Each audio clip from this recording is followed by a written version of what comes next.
Your remote not working all the time? Or having to get closer to the vehicle so it'll work on your Dodge Grand Caravan? Stop worrying. Let's change the battery first before calling a locksmith or even going to the dealership and see if that was the problem. I'll show you step by step in this video with no special tools, and all you need is a brand new CR2032 battery. Let's get started on this.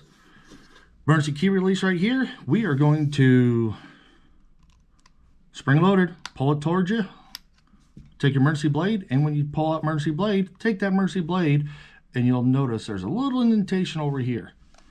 Put it in there and give her a twist, and she pops right open. After you open it up, I like to push down on the remote to make sure it's seated properly for when you put it back together. Take your emergency blade, and let's pop it under the battery. Old battery's out. Fresh new battery, not product placement. Positive side, which is the back, has a positive. Put it in, so positive side down. Snap the two halves back together, and if you do it right, it should go evenly around when you start snapping it. Hey, if you found this video helpful, please like and share and leave a comment below, and remember, let's be safe out there.